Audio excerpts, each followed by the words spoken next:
Good evening, all. I hope everyone's having a pleasant day. And as we begin the weekend, we are going to start our webinar. So I'm glad to see so many people already signed in. And I would like to now talk slightly about the etiquettes that we are all going to follow regarding the webinar so that we keep it respectful, accessible, and smooth for everyone. So, my name is Isaac Thomas. I am a core consultant and a psychologist at Yellow Aura. I welcome all of you to our special webinar on men's mental health in corporate setting. We are thrilled to have you here, and we are going to delve into some crucial topics that has been the need of the times. And this our focus is on generating well-being, especially men's well-being in the corporate setting. Now, before we begin, I'd like to point out few important points to ensure a smooth and respectful session. First of all, I request all of us to mute our microphones. The speakers will be speaking as designated, and no questions will be entertained while the session is going on. So we will be keeping our eyes on the chat box, and we'll be taking up questions addressed to the speakers as and when the session requires. Next, please use the chat for your questions. Your questions, your queries, your doubts, whatever, please put it on the chat box. We are constantly keeping an eye on it. I assure you, no question of yours will go unnoticed. Finally, if you encounter any technical problems, please put that on the chat box as well, because we will try from our end to assist you so that we are always, what can I say? We are always in know-how of how all of us are handling things. And finally, be courteous and respectful, and let's have a very nice exchange of information from all our esteemed speakers and our curious audiences. Now, Yellow Aura deeply respects and appreciates your participation and cooperation in working together for a productive and engaging evening. It is indeed my pleasure now to call upon Nandita, who will be talking more about Yellow Aura, the theme for our webinar, and how we are going to go about today's evening. So, Nandita, over to you. Thank you, Isaac. Good evening, everyone. I'm Nandita Prabhu, psychologist and special educator and a core consultant at Yellow Aura. I would like to take some time to speak about Yellow Aura here. Yellow Aura is a pioneering organization dedicated to enhancing mental wellness. Founded by three partners and guided by our mentor and psychologist, Dr. Shalini Ayappa, we specialize in corporate wellness programs that measure and harness productivity through mental well being. We are developing an app for personalized one to one consultations, making mental health support accessible and confidential. Our services extend to all age groups across lifespan, providing assessments, guidance, and therapies for career path challenges, personal enhancement, and mental health conditions like anxiety, depression, burnout, addiction, PTSD, OCD, and many more. Our holistic approach is inclusive and ensures personalized care, expert guidance, and evidence based methods, all within a confidential and flexible environment. We offer stress management strategies, child and parent support, emotion management, goal setting assistance, crisis intervention, mental health education, relationship enhancement, support for special needs and learning disabilities, and resilience building. We also offer a variety of training programs and courses to address the needs and challenges faced by parents, teachers, and corporates. Our upcoming app launch aims to deliver the best service in the most accessible manner by September end. At Yellow Aura, we are committed to helping individuals thrive personally and professionally by prioritizing their mental health. Join us on this journey to a healthier and more balanced life. Welcome to all the speakers and the audience to Yellow Aura's first program. Thank you. Thank you, Nandita, for that warm welcome and telling what Yellow Aura does in a nutshell. So, as you all might have heard, Yellow Aura aims to be a one-stop destination for parents, teachers, and corporate settings so that all their holistical needs to ensure their well-being can be met. And this is our first effort into that direction by calling very esteemed speakers to talk about multiple facets we think are very crucial in our times, and especially with the focus of June being the Men's Mental Health Month, right? So we have four speakers. We'll be going session by session. I'd like to remind everyone this is recorded as well. So we will be following the etiquette of being on mute and giving the spotlight to us, session speaker, as we go session by session. So I would like to now begin about our first speaker. Our first speaker is Wing Commander Narayana Madhavan, a retired Indian Air Force officer with 21 years of service and 19 years of experience in corporate leadership roles. Wing Commander Madhavan has held prestigious positions such as Director of HR and Operations at Toons Animation at Technopark, Senior VP of Operations at SUT Hospital, Senior VP of HR and Administration at Asianet Satellite Communications, and Chief HR Officer at Al Samana Group of Hospitals, Amman. Now, these are some of his laurels. I've been informed by people who know him very closely that he is a very inclusive, enthusiastic young soul at heart. And one of our founders had the pleasure of working under him. And to coin his terms, Wing Commander Madhavan is one of the most inclusive young people who's open to apply new strategies and bring about adaptive, sensitive changes for resource management, taking all his learnings from working in making personnels appropriate for defense. He has taken all of that and transformed into making corporate setting sensitive, sustainable, and accessible. So I've also been told that he is a passionate singer and a golfer. With that, he will be discussing the critical need of creating mental health spaces in corporate setting with a particular focus on men. His extensive experience in HR development, organizational restructuring, and operations will provide valuable insights on supporting mental well-being of male employees and the organization in general. So please please join me in welcoming Wing Commander Narayanan Madhavan. Sir, you have the stage now.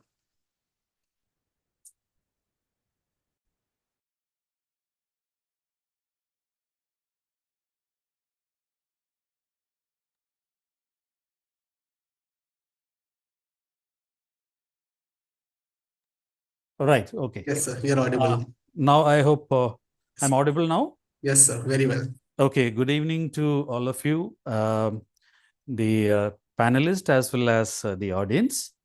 All right. So as described by Mr. Isaac, I have altogether about 40 years of experience dealing with various people, both in defense forces as well as in the corporate.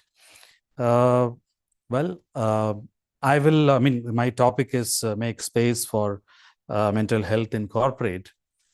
So before I start, I would like to say that, nowadays in the corporate, most of the roles, almost every roles are handled by both men as well as women.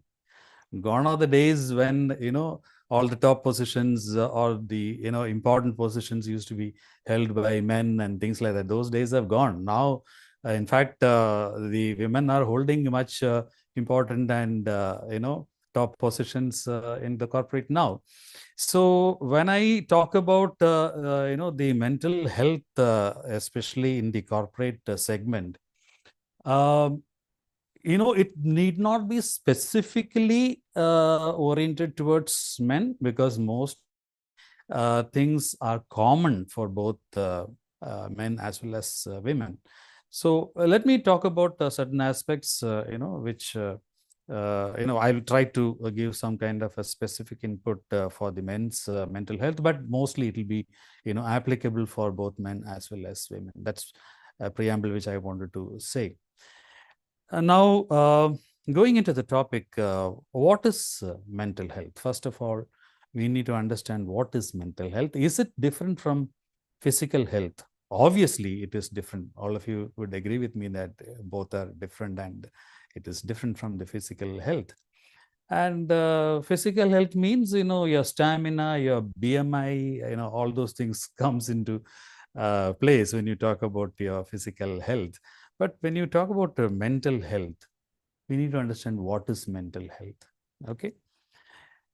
So, I'm talking with my experience, sheer experience. According to me, mental health is this state of mind. It's a motivation of the person in the corporate. Okay. So what is motivation? As I said, motivation is nothing but the state of mind. Right. So for example, if I talk about the state of mind, how do you know whether somebody's mental state is good or not good? It's very simple to understand. Like, say one person gets up in the morning, getting ready to go to the office. So the moment he gets up and he starts thinking, oh, today again I have to face this situation. Oh, today again I have to face all those from my boss. I don't know when the Sunday is going to come. Sunday is going to come in another 3-4 days. I'm looking forward for that. So if a person thinks like that in the morning, before going to the office itself, thinking in these kind of things, these are the, things which comes to his mind, means the person is definitely not a motivated person. He's a demotivated person. It's very obvious. At the same time, a person gets up in the morning and he starts thinking much before going to the office itself. Okay, today these are my priorities. I couldn't complete that task yesterday, so today I will take this up first. And I have, this is the meeting which I'm going to schedule, and this is how I'm going to work today. So if the person has already started planning his day's work much before reaching the office, at home itself, while brushing, while having his breakfast and all, his mind is working on, what all things to be done for the day in the office. That shows he is a motivated person. Okay, so I just gave the very simple example for people to understand that what is motivation, and it is just a state of mind. Okay. Now, to improve your physical health, nowadays in the corporates, you have, various things like a gym, and, you have games, etc. in the office, where, nowadays the corporate insists on keeping yourself fit physically also. So all these things are available nowadays in the office, in the corporate. So what you have to do to improve your mental health in the corporate, in the office, that's what we are going to discuss. A study shows that in India, 86% employees feel they are struggling or they are suffering in their current roles. Okay, this is a study done by one of the foreign agencies. And they have also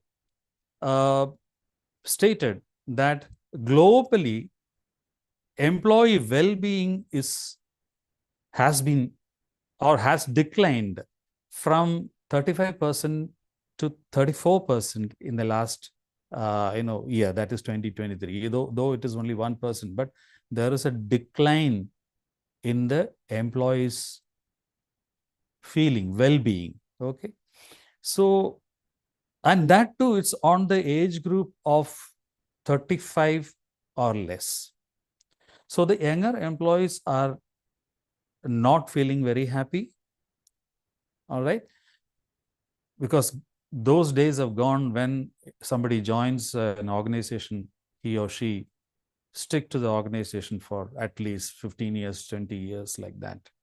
I know there are some people who have joined an organization at the age of 24 or 25, retired in the same organization at the age of 60. Those days have gone. Now people are looking for better opportunities, and then, people do shift the job. And one of the main reason for that is that their mental health is not all right in the organization, right? It is said, like many of you know, that people don't leave their job, people leave their bosses, right? So how do you kind of make sure that the mental health of the employees are good, or you improve the mental health of the employees? How do you ensure that? By giving more salary?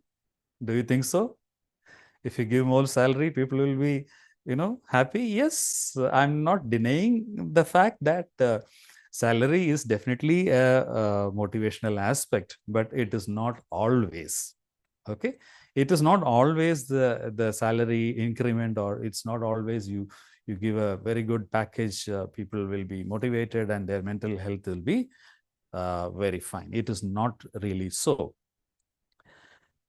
See, so what are the causes where the mental health will be down, the factors which affects the mental health? Okay, so there are various factors which affects the mental health or the motivation of the person. For example, factors like stress is a major factor, anger, sadness, loneliness. These are some of the major contributors for being demotivated and the mental state, the mental health being down. So there are many causes for the demotivation. So all these things, what I said, stress and anger, sadness, loneliness, all will cause a demotivation. So the causes for the demotivation, work pressure, let us take the first one, is the work pressure. Okay. See, we know that we have targets. Every job has got targets nowadays, right? For example, the bank officials, they have huge targets to, attain. They are under tremendous pressure, work pressure, right? That's why, you find the bank managers, bank officers, they keep calling you, so please give a FD to my bank and this, that, we have this scheme, that scheme. See, they will pester you. You can't blame them, because at the end of the month or end of the quarter or end of the year, if they have not achieved their target, their job is in jeopardy. Okay, so all of these things we know very well. So the work pressure is one of the major cause for the mental stress and the mental health going down. Sales people have targets, they have to ensure that they achieve the target end of this thing. Even in IT segment, you have targets, software people have targets. Why talk about all this? Even the creative field. I worked in, Toons, as Mr. Isaac said. It's a completely a creative industry. Okay. So there also, gone are those days. I remember in Toons itself that, there used to be a CEO who was the first CEO who was an American. Okay. And it's a foreign company, so it was an American, and their the policy was that, there is nothing like you have to finish this by end of the day or end of the week or anything. You do whatever you want. Whenever you want to work, you work. Whenever you want to have a good time, you have a good time. So it was like that when it started. But today, even creative field, it is not so, because the client has given you a time to finish the task, whether it is an episode to be telecast. In fact, there the pressure is more, I would say, because unlike, you have a target where if you don't achieve the target, the heaven is not going to fall down in sales or in banking sector or anywhere. Whereas in creative field, what happens is the broadcaster is already announced the date of a particular episode. We all sit in front of the TV and watch our favorite episode. In one fine evening at 7 o'clock, it's the continuation of the episode is to start, and you say that you see a script coming up. Sorry, we are not able to show the episode today, what will happen? The advertisements will go for a 6, and there's a tremendous pressure. So in the creative field also, the pressure is so much that you have to complete your task and give that episode or give that project, whatever it is, on time. So the work pressure is there in every segment. This is one of the major causes for the mental health being deteriorated. Okay, now there are other factors. First is work pressure, which I covered. Now other factors I will say a couple of them. Is poor management practices. Okay, lack of growth opportunities, poor management practices. These are all again factors for your mental health to be affected, and you don't feel comfortable to work anymore in the organization. Another one is job insecurity. Nowadays, everybody feels that the sword is hanging on their neck because of, there is a job security for everyone, right from CEO downwards. Everybody is having this fear of job being lost. Okay, so job insecurity is there. Good old days, the government job, whatever you do or you don't do, you still get your salary and retire. So those things have gone. Now, another reason for your mental health being affected is long working hours. Okay, so because of the long working hours, it's affecting your work-life balance. You're not able to concentrate on your family needs and those kind of things. So long working hours is one of the reasons where you feel demotivated or your mental health is getting affected. Discrimination towards younger employees may not be as a major factor or anything, because nowadays it doesn't happen that much, but still is one of the reasons for younger employees to feel demotivated. Very important aspect for the demotivation is ineffective leadership, communication gap. This causes that employee feels that he's being neglected. Okay, so the communication gap and ineffective leadership is one of the very important aspect. Then it goes without saying that everybody looks forward for recognition if somebody is doing a good job. Okay, so the recognition at work, if that doesn't happen, that is also a demotivating factor where you don't feel comfortable to work anymore. At the right time, if you are good in your job, you should get a promotion. You expect a promotion or at least an increment in your salary. Everybody expects that for a good job. So if that doesn't happen, that affects your mental health very badly, right? Then the next one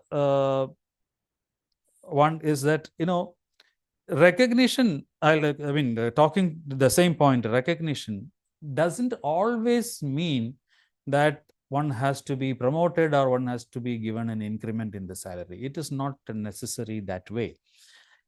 Recognition means appreciating a good work, by way of giving him a letter, appreciation letter, or just, appreciation card. I had introduced that in many companies where I've worked. I've got the company cards printed in which it says, well done. Just one word, well done. That's all. That's printed. Okay. The rest of the things you write it with the hand, what the boss writes and then hands over. If somebody's done a good job, just give a, appreciation card. That makes a lot of difference. So the lack of appreciation also is one of the major causes for your mental health being going down. Another one is not getting along with the team. Okay, so if you're not a team player and you're not in sync with the team, you're getting kind of, people feel that, you're not the right person in the team. So not getting along in the team is a major factor for your mental health. So whatever I'm saying, the remedy is there in this itself, the point itself. I'm not talking about each and every point, how it has to be addressed. This is already there. Like, recognition means, yes, give a increment or whatever it is, it's there. So I'm not going into that details because lack of time. So, not getting along in the team is one of the reasons for your mental health. And one important thing is that wrong person in the wrong job. This is very important because I have seen, people who have been put in the sales team who has no flair for sales at all.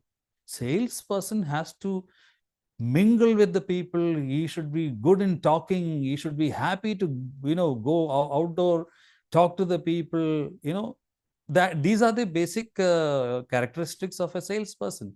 But if there is an introvert person who is only happy sitting in front of the laptop and then just keep doing the desk job, if you put that person in the sales team, he's thoroughly demotivated, and his mental health, I don't have to say.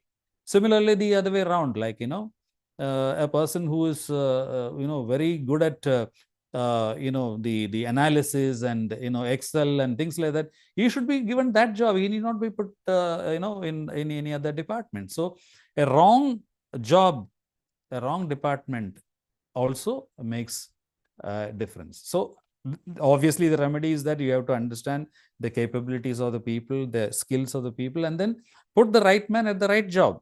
So that's why I said that I'm not going into the detail of the remedial measures and all those things. I'm just only talking about various causes which I've jotted down, and then these are the factors which need to be addressed.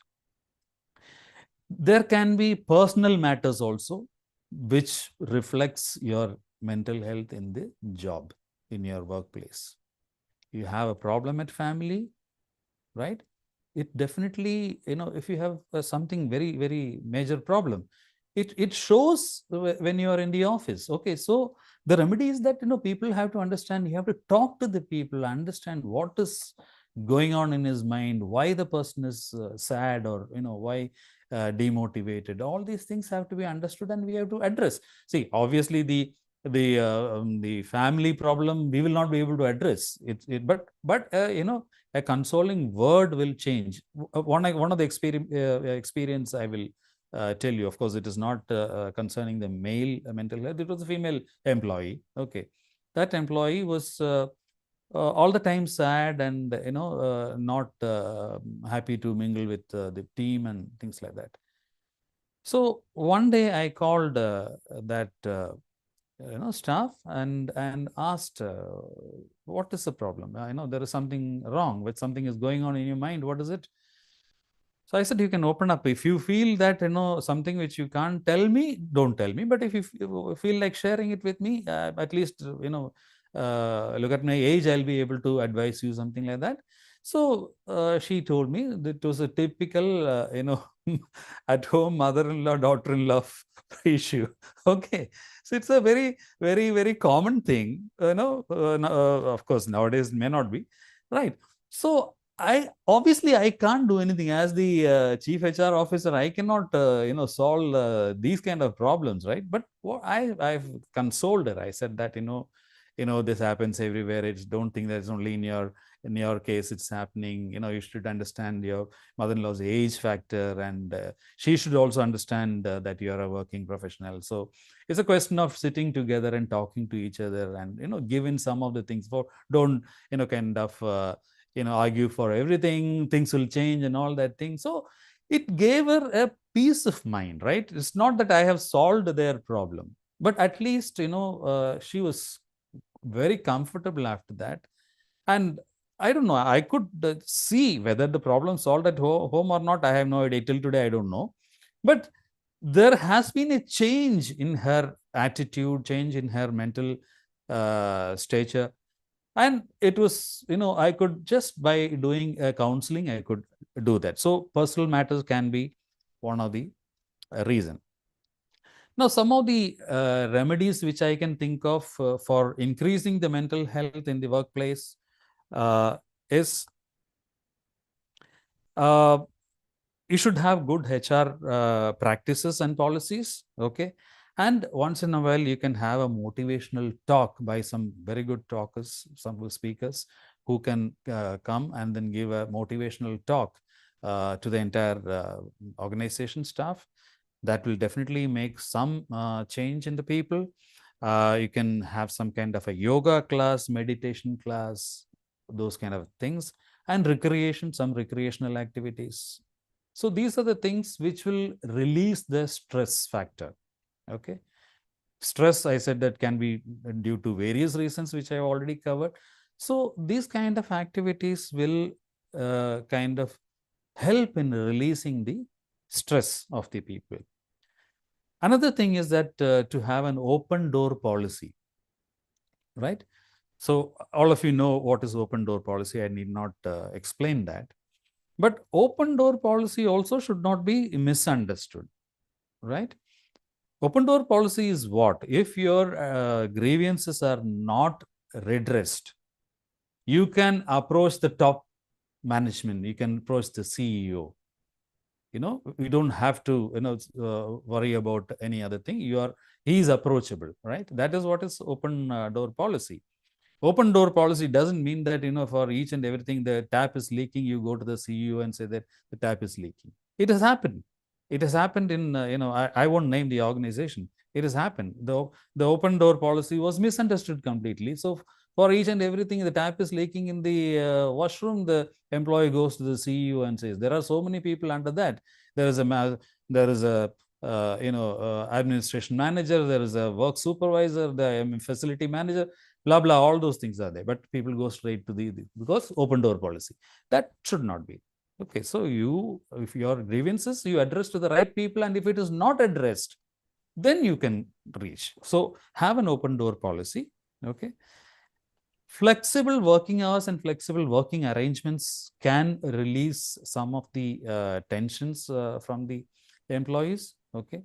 Have an arrangement if somebody wants to, put the children in the school and then come to the office, and 9 o'clock is the office time, and that person is not able to make it at 9 o'clock, all the time coming at say 10 or 10:30. Instead of punishing that person, understand the situation, and you say that, okay, you come at 10:30, but instead of going at 6:30, you go at 7:30 in the evening, right? So this kind of some arrangement, okay, you make so that people feel comfortable without compromising on the job and things like that.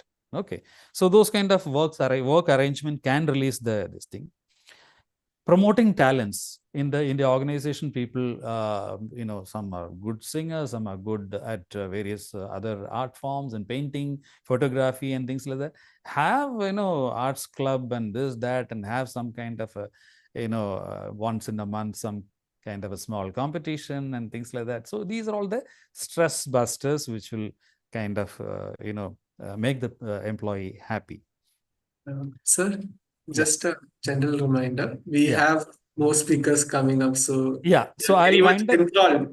enthralled by your input. So if you could wind up. I'll wind up with just precisely 2 minutes time. I almost reached the end of my whatever I have jotted down. I have finished just 2 minutes more. I will take. Yes, okay. So so basically, what we need in the corporate is effective leadership. Okay, that is what is required for addressing all these issues. A leader is different from a manager. Okay. It should not be misunderstood that all managers are leaders. No, managers can be leaders, but all managers are not by default become leaders. Leadership quality is a different one. Just to say a few, manager administers, leader innovates. Okay, there's many things which I'm not going into. So the manager does things right. The leader does right things. The huge difference. There's only one word here and there, but the whole thing is different. So leadership, I'm not going into the details of the leadership. Leadership matters And a good leader can very well ensure that the mental health of the employees are good. That means, in short, the staff, the employees are highly motivated. So with that, I end my talk, and I'm okay to take any questions. So thank you so much for such insightful points that you put out. While you were speaking about the importance of organization culture, strong HR policies, leadership, I was having flashback to what we study in corporate psychology, industrial or organizational psychology, and it's very humbling to see you practice all that without even the theoretical orientation. So this shows the amount of experience that you've translated into running or leading things like the army into something so sensitive, such as the corporate. So we are all very grateful for such insightful words that you had shared. There have been questions that are shared, and we have people joining both here. We are only 20, but there are more on YouTube Live. All the questions will be answered towards the end of the webinar in our general Q&A. Fine. So, Absolutely. thank you so much, sir, again. Thank you so much. Thanks a lot. Thank you. Right. Thank you, sir. So now we are moving on to our next speaker, Dr. Amrit Nanaya, a highly qualified medical professional specializing in general medicine, diabetes, and palliative care. He holds an MBBS from KS Hegde Academy, MD from JSS, and there is so much more to his academic and professional qualifications.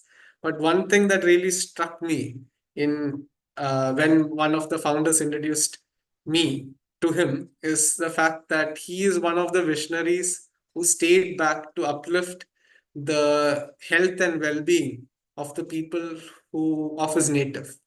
I was told that he had opportunities to go abroad because he came with a lot of celebrated achievements, but still took the hard decision, and not, I wouldn't say the more visionary decision to stay back and become the MD of Lopamudra Hospitals together with his family. They are managing, they are all doctors, and he has also held academic positions and has numerous publications, including clinical trials. So in this session, Dr. Nanaya will explore the intersection of stress and diabetes, particularly among men in corporates. He will discuss how stress affects diabetes management and also provide optimal health strategies to ensure that we are striking a good balance, because more often than leading a healthy life, it is leading a life with stress management that is more important, because stress is an indispensable part of our daily life. So with that, I could not go more into his academic laurels. It's a long page. So with that, I introduce Dr. Amrit. Dr. Amrit, it's over to you. Please. Thank you, Isaac, for those kind words, and I'd like to thank the Elohara team for taking up an initiative and putting up this platform. Isaac, shall I share my screen? Yeah, one sec. So I'll be using this PowerPoint so that I want to stick to my time and I don't miss out on any points. So is my screen visible? Yes, sir. Yes, sir. It's visible and you're audible. Yeah. So today I'll be talking briefly regarding stress and diabetes with special focus in men. So as Mr. Isaac has already introduced me, I specialize in diabetes and I have a postdoctoral in diabetes. I worked with a lot of endocrine patients, and my background is basically general medicine. So here, without wasting any time, let us dwell into the topic. I would like to talk briefly regarding stress, and then I will be giving insight regarding what diabetes is and how it affects men. And then we will be trying to establish what is the link between these two. And then we will sum up saying that what are the measures we could do to prevent how we could reduce the stress where we could have better diabetic outcomes in men. So if we are actually looking at the definition of stress, like kind of this is the WHO definition, what I've taken, like stress can be defined as a state of worry or mental tension. So if you look at the definition, it says stress can be defined. It doesn't say stress is defined. So this is one of the definitions of stress, where the or worry or mental tension caused by a difficult situation. So stress is a natural human response that prompts us to address challenges and threats in our lives. Everyone experiences stresses at some degree. The way we respond to stress, however, makes a big difference in our overall well-being. Now, this is just a definition. This is one of the definitions. Now we'll have to look and try to understand what this definition is. No, so I always found very difficult to, because in medicine when we say define, it's always like kind of you have to get those. It's more like a mugging thing, and like you'll have to reproduce it in your exams to get the right amount of marks. So let us look into what actually they mean by stress, or what is the underlying factors, and like what is how do you deal with it. So when you look at stress, stress is nothing but a normal physiological response to a challenging or demanding situation. So like when the humans evolved, like or any species on the planet evolved, there is always a survival instinct. No, so whenever you're placed in a position of challenge, like kind of, or whenever you are in a life-threatening situation, like kind of there is a response, there is a hormonal response, there is an endocrine response. So there is, all of you would have heard of this flight and fight mechanism. So flight and fight mechanism is nothing but a survival instinct which is present in every species in this planet because of for species survival. So what I want to say is, like kind of, for example, in the wild, if you have a deer and if you have a lion, the lion is trying to catch the deer. So like now there is a stress response in both. The deer will have to run for its life, and the lion will have to run behind it for its food. So no matter you're a lion or a deer, you have to run. So in both, this response is triggered. There is a fight and flight mechanism in both. Either you will flee or you'll stand up and fight. So in humans, what has happened is whenever you have the stress response, now what happens in the species? There is an adrenaline rush, there is a cortisol surge. So there is a lot of energy expenditure. What like when the animal is running, or like when it is fleeing, or when it is fighting, all this energy burst which has happened, it gets dissipated. No, either you survive, so by the time you ran and like kind of you escaped, or you fought and you won, like kind of all this energy burst is like kind of taken care of, and this hormones comes down to normal. But we are in a situation that if someone shouts at you, you're angry, but because of the social circumstances, you can neither fight nor there is a flight mechanism. So you'll have to listen silently to all that rubbish, and you'll have to just keep quiet. And so all this built up unutilized energy is nothing but stress. Okay, so I hope you have understanding as to what stress is. Now, why, like I'm not trying to tell you stress is only specific to men. Stress is a physiological phenomenon which is noted in all species. Now it is like, how do you cope up with it, and why is stress more common? Because our focus is on men. Let us stick to men now.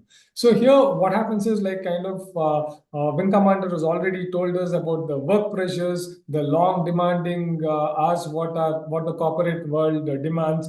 Like obviously we know finance is like kind of the key thing. No, everyone wants money for the lifestyle what we have already set up to maintain that lifestyle. There is a financial stress, relationship. Like kind of most of the with changing generation, I think these relationship issues have become common and common. See, all of us, or possibly if we are looking at one generation before us, we all looked at the fathers as the breadwinners and the mothers were homemakers. And then like kind of we saw our fathers, we saw our mothers, and then we grew up in a certain way. But like now we realize that is not the thing. The father is no longer the sole breadwinner, neither the mother is the sole homemaker. There is always like kind of any sensible person, for a sensible relationship to work, we know we have to split responsibilities, and like kind of there is no you do that, I do that, like it's like kind of we do it. So only when you do that, you have a healthy relationship. And I think smart men would have already realized it. If you're not smart enough, I think it's a really sad situation, because the relationship mostly very unlikely for it to work if you have a very smart working woman. So health consensus definitely yes. So what happens is men often like kind of because we are busy and like kind of not that like no now whenever we talk about men we are talking about the traditional men here, but like no already it has been addressed that no longer like kind of we cannot tell that man is the breadwinner and the woman is the homemaker. So like kind of but generally what happens is we tend to neglect these small health issues until and unless it is a serious health hazard and which is requiring additional help. Now, what happens and like how is this the stress and how can it affect a person? So, if you're talking about men, especially, we have physical effects, we have mental ill effects, and then there are long-term consequences. So, if you are generally looking at a person like kind of the physical manifestations could be very non-specific. The patient could have just headache, fatigue, chronic fatigue syndromes, muscle aches. They could have digestive problems, indigestion, recurrent going to bathrooms. So all these irritable bowel, all these no diseases like fibromyalgia, they've got a very strong association with stress. So what I want to tell you is like though we cannot see stress, right? Stress is something which cannot be seen, but stress has a physical manifestation. Like someone can have a chronic headache, like kind of we call it as a tension type headache. Even I do whatever CT scan, MRI, all possible blood investigation, I'm not going to find anything abnormal. So these are called functional disorders. When we talk about functional disorders, you do not find the underlying organic pathology there. But then stress plays a very, very important role. When you're talking about mental health, like kind of we all know you could be you could lead to anxiety, depression, there could be difficulty in concentration, the patient could be irritable, sleep problems can no kind of arise, and then obviously to cope up with all this stress, no like kind of substance abuse is something which is very common in men when compared to women, like kind of smoking, alcoholism, the drug abuse is far more commoner in men than women. So these are all like kind of unwanted coping mechanisms what people resort to. Whereas when stress remains unchecked and it goes on for a long time, the patient becomes more susceptible for heart attacks, diabetes, hypertension, strokes, and a whole lot of even cancers, because they say the immunity goes down to such a low level because of your stress factors. No, you could be susceptible to anything. You become more immunocompromised. So that is how important the role of stress is. Though stress is always undermined, especially in men, because like there is a lot of stigma which is attached to mental health. Like whenever we are talking about mental health only, I'm sure that over the years that barrier has come down, because I still remember we would have a psychiatry or a psychology department completely separate from our normal general medicine thing, because like kind of whenever a person is going to the psychiatrist, then he's already branded that he's like mentally unstable, or there is something not so right with this person, or like kind of he's like half mad or like half crack or whatever it is. But I'm glad that over a period of time psychiatry and psychology both have become so acceptable that like kind of people have understood that it's a need, and like kind of mental health awareness is there. It's not like when I was doing my post graduation like kind of in the early 2000s, like kind of when we were doing there like kind of 20 years back, things were very different, but things have turned around for the good. When we talk about men is always associated with traditional masculinity. We have been seeing a lot of Hindi movies. I'm sure like kind of there's a topic on that which will be addressed, so I'm not going to like kind of go into that. We are always there's a fear of judgment if you're going to a psychologist, or if you're going to the psychiatrist constantly and like kind of thing. You are like little worried what your peer circle would be no kind of talking about you and stuff like that. And then also there is a lack of awareness. Like we never think if the stress is going beyond a certain limit, we find coping mechanisms like kind of going going for a drink, or like kind of going for a smoke, or like something like that. Like kind of these are not healthy coping mechanisms. So going and meeting a psychiatrist or a psychologist and getting proper they'll guide you how to cope with stress, and that is the right way to go about it. And like again talking about Bollywood, we all know this, mard ko dard nahi hota, which is like kind of just a notion, and I think this myth should be bust, and no, it's not that, like kind of we only think, no, we talk about women and child health, we do not talk about men's health. So I think it's nice that, like kind of, at least people are talking about men's health, and such myths should be no kind of these are not true things. No, these are just like kind of Hollywood or Bollywood stuff. So which is not like kind of which is not reflecting a true picture. Now, just like kind of summing up what stress is, like kind of, we know stress is just a normal physiological response. Like kind of how we handle is very important. Stress could be acute, chronic, traumatic. We call something called as a post-traumatic stress disorder. That is like if at all you had a no accident or like kind of some death in the family, there's a brief period of trauma which increases your stress factor tremendously. Stressors we have already discussed. Body response I've already told you, it's a fight or flight mechanism that triggers. But then if this energy does not get no properly utilized, there's a whole lot of abnormal stuff which happens. And then the long-term side effects also, we have spoken about what stress can kind of no end up with, and if you're not taking care of your stress.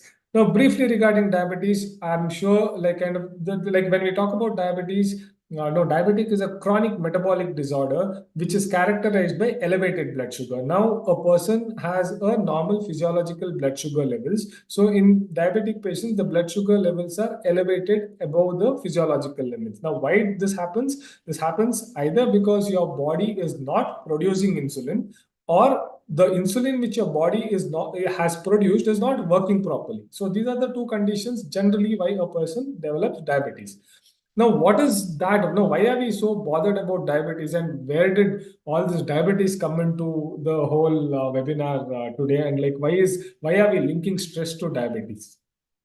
So if you're looking at India and diabetes, the China is the world capital of diabetes. Like India is like beating these numbers. No, like kind of we are in a close no combat like, to beat the numbers. And if you're looking at the sheer numbers, you could see in millions right now. In India, we are like kind of, that is 2019. We say 77 million patients, adult patients, had diabetes, and by 2023, 1 in 10 Indian adult male will be a diabetic.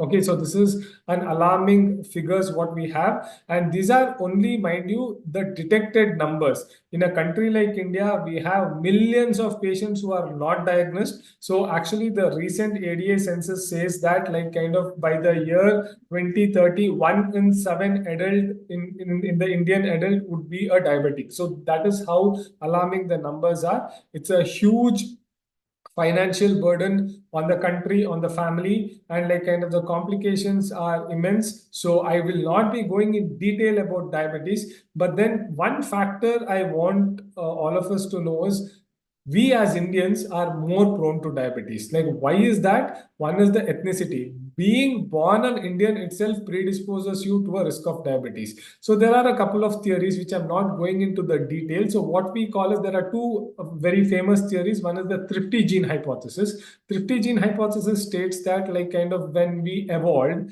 like especially Indians, like kind of we didn't have a lot of calories. Like our ancestors were exposed to to survive with lesser calories, lesser food intake. So the body is evolved to survive with everything less. So anything less you give to the human body, it accepts well, and you're in a survival mode. But today we live in a calorie excess environment where your body is absolutely not able to handle that calorie excess, which manifests as metabolic syndrome, and diabetes is one such example. And other thing is like the Barker's hypothesis. That means like we all know Indian babies are smaller, like compared to our Western counterparts. So if you're born small for weight, also you're born with a lesser pancreatic beta cell mass. Pancreatic beta cells are insulin producing cells. So that means like later on in life, the chances of your beta cell failure is more, because when you're born itself, you're born with a lesser beta cell mass.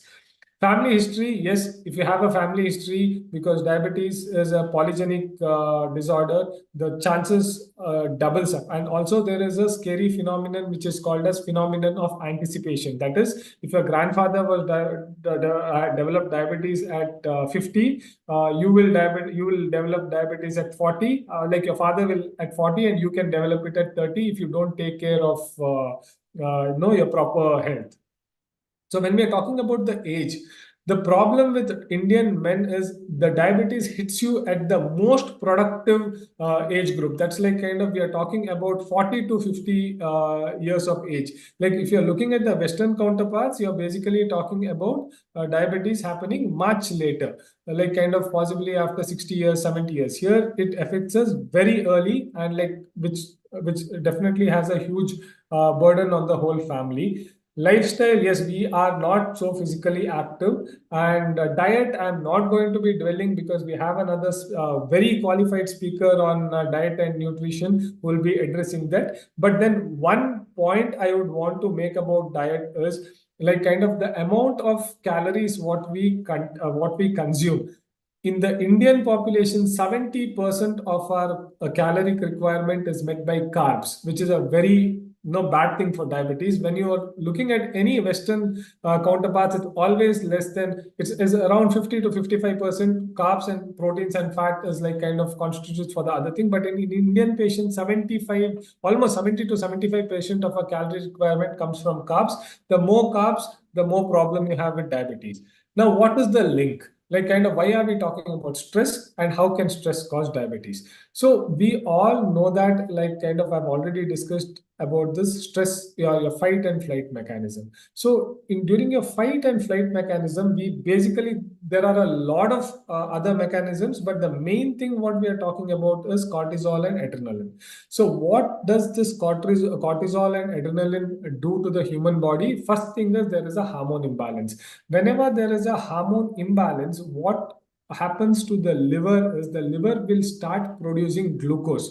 There is your glycogen stores, the liver starts breaking down unnecessarily, and also there is gluconeogenesis, which is totally not necessary. And so like see, these are protective mechanisms. When you're in a state of starvation or when you're not getting enough sugars, that is when these mechanisms should happen. But whenever there is a cortisol and adrenal excess, like kind of these unwanted things happen and unnecessarily the blood sugar rises. And also what happens is the insulin which is being produced cannot act properly because there is a lot of insulin resistance which happens. And also another important thing is the appetite goes for a toss. We all know that when you are stressed, there are two types of people. There is one group or majority of the people want to eat.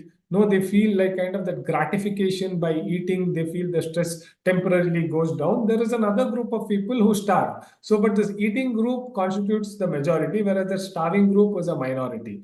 And then also your sleep disruption is there. So what about sleep disruption? We all know that the humans have a cortisol axis. So if at all in the night times after the sun goes down, your melatonin should come up and the body is preparing for sleep and the cortisol level goes down. So when the cortisol level goes down, like kind of the insulin sensitivity improves. So that is one of the most thing I would like to tell all the corporate men who are doing night duties. It is not a good thing for you. We are not nocturnal beings. So the more night duty you do, the more problem you are causing to yourself in the longer run. So diet, let us keep it aside. Sleep, definitely yes. If you are staying awake after 10:30 in the night till 3:30, 4 in the morning, unnecessarily you are landing up in trouble. If not, you're young, the body copes up, but if you keep doing it for a longer time, then we're going to have a lot of problems. Now, how do you manage stress and prevent diabetes? Like kind of, this is one of my most favorite sayings. They say food is the most abused anxiety drug and exercise is the most underutilized antidepressant. So these two things, if we can get it right, most of the management is done.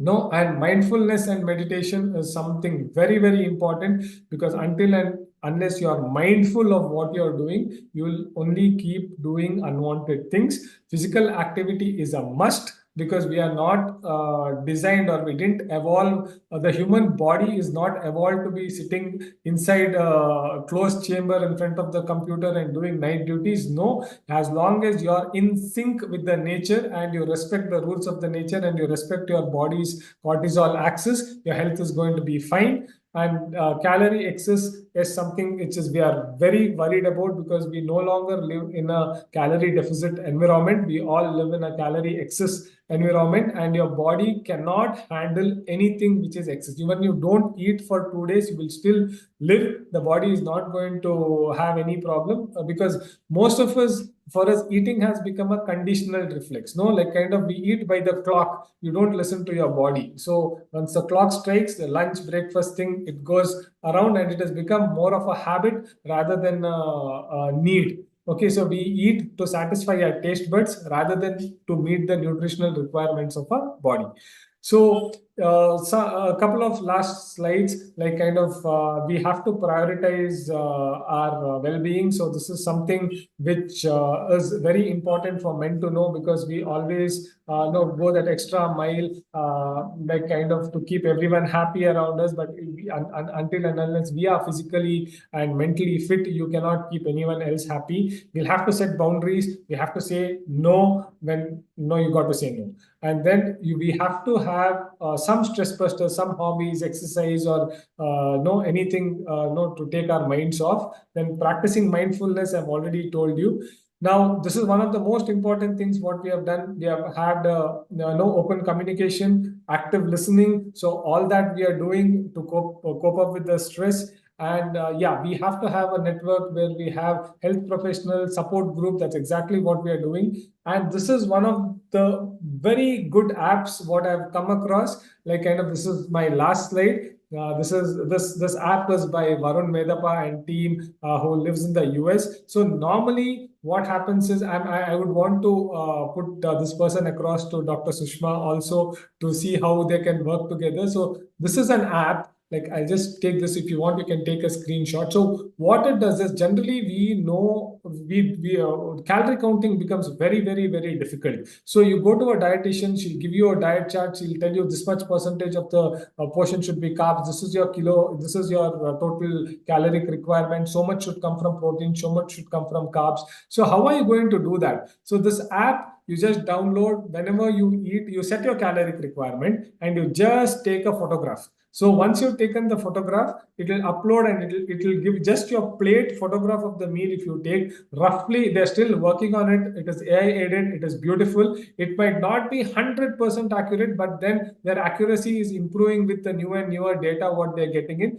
But at the end of the day, it would have told you how much kilocalories you have consumed, how much percentage comes from protein, how much percentage comes from carbs, how much fibers, and how much fat you're getting it from. It's an amazing app. I was really impressed by it, and I think this is of a practical utility, because diabetes is incomplete without a proper diet. No, the main stand of treatment of diabetes is diet. So having said this, like kind of, I would like to sum up my talk. I think it's very important that we talk about men's health. We have spoken enough about women and child. It's also time we address men and their well-being, because like Avinka Mander has already told, now there is no men, women, and all that. So we are not talking. We were always talking about women's rights and stuff like that. Now we live in a world which is having equal opportunities, and like everyone is capable of doing whatever it is. It is not like the traditional thought process where men is the breadwinner and women is the kind of homemaker. So I think it's we are really at it. We are doing a good job, and thank you, Yellow Aura, for giving me this opportunity. And I would like to be associated with you and see what best we can do in the future to address men's health. Thank you. It is our absolute pleasure to have you. So we offer our thanks to you. Okay. So, sir, while you were explaining about the various aspects of stress, so many concepts like psychoneuroimmunology, how cortisol affects your entire immune system responses. And it is not the amount of sugar you eat, it's the amount of stress and sugar that causes diabetes. But yes, you should moderate sugar as well. So I could really see how you could take you brought that psychological sensitivity into explaining things which typically lacks in the medical setting. So it has been a very big, huge pleasure for us to have heard from you, and our audience will thank you. We have questions for you again, and that will be channeled to you towards the end of the webinar. So thank you again, Dr. Amrit. Now, to correlate what Dr. Amrit started regarding how stress causes a big problem, now we are going to mix it with diet. Because Dr. Amrit in his talk had pointed out many times and led to the introduction of a third speaker, that is Dr. Sushma Appaiah. She is a decorated dietitian with 16 years of expertise in personalized clinical nutrition. She is a renowned nutrition and a health coach with a PhD in food science from CFTRI, Mysore, which is one of our leading nutrition institutes of the country. And she has 8 years of freelance nutrition counseling for corporates. She has conducted health and nutrition awareness programs for the energy sector and personalized diet and nutrition solutions for various health issues. Her passion can be seen with her entrepreneurial spirit. She founded an organization called Goals, which creates unique programs for special needs children's nutrition, addressing conditions like ADHD, autism, epilepsy, among others. And in 2021, during when entire world was shut down, Dr. Appaiah founded Salutary NutriFoods, an enterprise on therapeutic food formulations. So she has been recognized with numerous awards for her contribution to public health and wellness. Again, like Dr. Amrit and Wing Commander, if I go on for the rest of their accolades, I think we might have another webinar on it as such. So with all my heart, I welcome Dr. Appaiah to discuss the significance of men's diet across different age groups for their well-being and fitness. She will highlight how proper nutrition can aid in managing stress, preventing chronic diseases, and promoting mental health, offering practical dietitian guidelines. So everyone, please join me in welcoming Dr. Sushma Appaiah. Ma'am, the mic is yours. You're still muted, ma'am. Just letting you know. Yeah, very good evening to all of you, and many thanks for having me here and granting me this opportunity to share this platform on talking about the men's health and especially connecting the nutrition to the mental health and overall the health issues, which is very glaring for the men. Would you be sharing, Mr. Isaac, my slides, or shall I? Okay. So to start with, keeping the timeline in mind, it's 8 o'clock. So what is the health status of the men? When you look into the NCDs, and I'm very happy that Dr. Nanaya as well as even Mr. Narayan Madhavan also talked about, the health issues, which is really struggling with our overall economy as such. It's not always the men or women, it is ultimately we who makes this nation or who builds this nation and the economy forward. And we are talking about the fifth largest or the very soon to be third largest economy in the world. I really wonder with this kind of health issues, what we are having, that you can just see that, as it was already mentioned by even Dr. Nanaya, also 50% of heart attacks in men below 50 years. And out of this, 25% are within the 40 years. And the Indian men has more than 2.5 times higher suicide rate than the women, which hardly is being talked. And in fact, last year's Men's International Day, that was the theme. And every year we are having the add up in the new cases related to prostate cancer. And 40% of the men don't want to talk about the mental health because of the main stigma attached that they are masculine and they cannot afford to be crying or sharing their emotions somehow, as it was being projected earlier. And somehow we have also got the reports from Economic Times 2021 poll study. 31% of men suffer depression in any one given time in their lifetime. But out of that, 1/4 only take the medical help and 1/3 only take the medication. And overall in the world, we have 41% worldwide the mortality rate, more among the men compared to the women. So the 10 major leading causes of the mortality is being impacted on men once again. And I'm thankful to Dr. Nanaya, who just gave a very detailed insight on the diabetes aspect of the men's and how the stress is linked to it. So if you look into the overall the leading reasons for mortality, you will find that all the cardio, CVD, diabetes, or the cancer and the stroke and hypertension, the silent killer, are all interlinked to the men's mortality, or they are contributing a lot in terms of their overall life expectancy, what we have in the Indian men. And they are also impacted more with the Parkinson, autism, and skin cancer, and as well as the gout and various other disorders. So being a dietary solution company, which firm which we believe in very firmly, we need to look into what can be the answers in terms of the dietary regulations.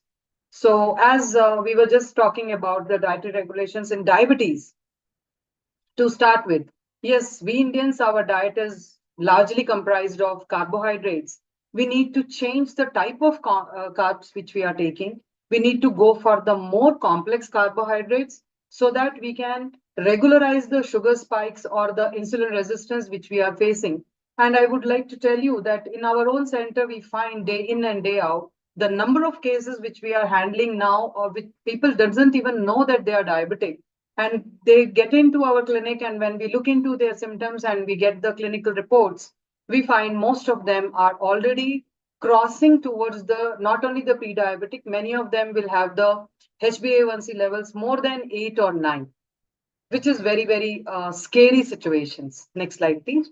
So I'm just giving an insight into these various disorders which is impacting the men. If you can just see that heart diseases, or whether these are the chronic issues, or what we can say the NCD or non-communicable disorder, which is causing 70% of the deaths in the Indian population. And in that, if you just find the risk factors, apart from the smoking, alcohol, or overweight, obesity, the diabetes, whatever is there is their cholesterol levels or the lipid profile. So the excess body fats, the history, or even the stress levels also adds up to the fats. This is what I want to add up here.